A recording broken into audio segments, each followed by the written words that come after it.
नमस्कार। आज हम बात करेंगे नाटो के विस्तार की कहानी के बारे में। ये एक बहुत ही दिलचस्प सफर है ना? कि कैसे 12 देशों का एक गठबंधन आज 32 देशों की एक जबरदस्त ताकत बन गया है। तो सवाल यही है कि आखिर ये सब हुआ कैसे। सोचिए, दूसरे विश्व युद्ध के बाद बना ये गठबंधन कैसे दुनिया के बदलते नक्शे के साथ साथ इतना बड़ा और इतना प्रभावशाली हो गया। चलिए इस पूरे सफर को जरा करीब से देखते हैं।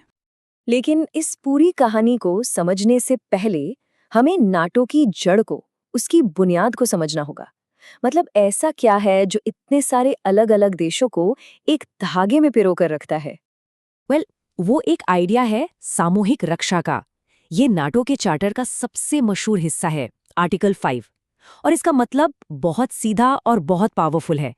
एक पर हमला मतलब सब पर हमला। अगर कोई भी किसी एक सदस्य देश पर अटैक करता है तो बाकी के सभी 31 देश इसे अपने ऊपर हुआ हमला मानेंगे और उसकी रक्षा के लिए आगे आएंगे।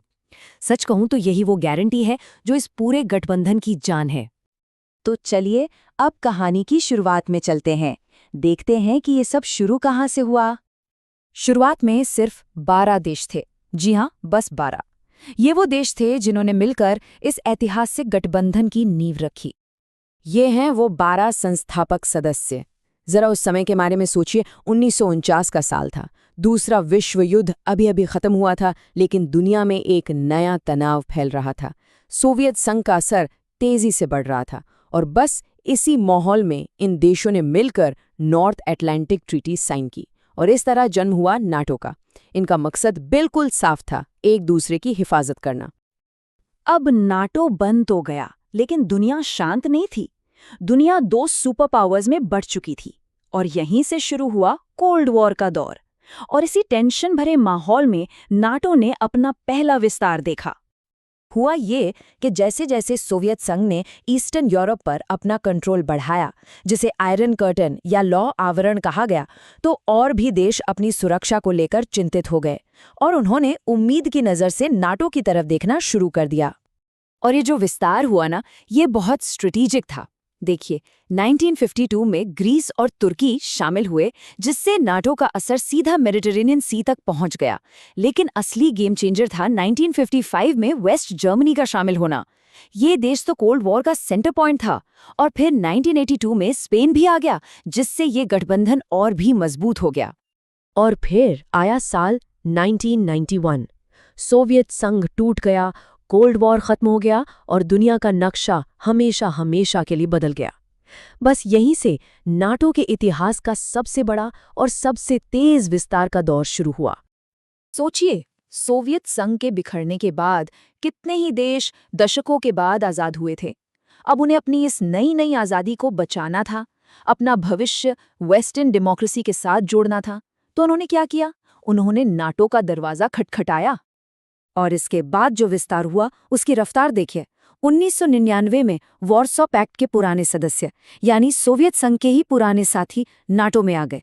फिर 2004 में तो कमाल ही हो गया, एक साथ 7 देश शामिल हुए, जिनमें बाल्टिक देश भी थे, जो कभी सोवियत यूनियन का ही हिस्सा हुआ करते थे। ये नाटो का ईस्ट की तरफ एक बहुत बड़ा, एक ऐतिहासिक कदम था। वो सीधा रूस की सीमा तक पहुंच गया था।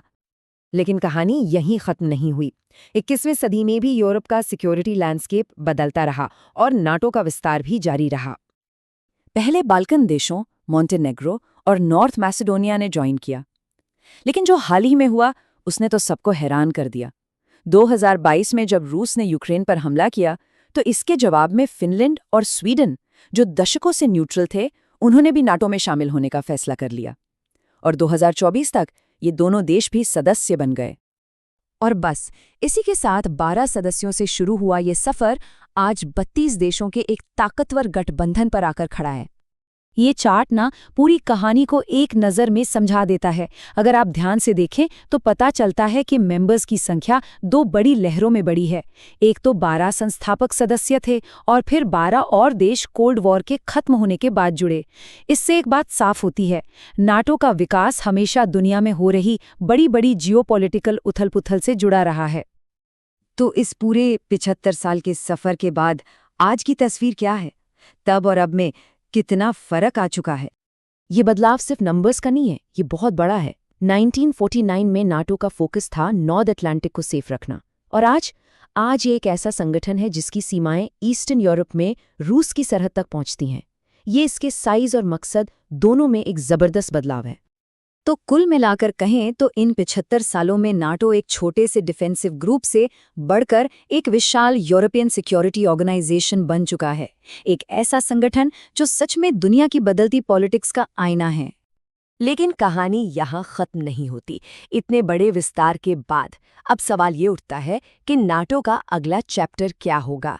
भविष्य में इसके सामने कौन से नए चैलेंजेस आएंगे? खैर, इसका जवाब तो सिर्फ आने वाला वक्त ही देगा।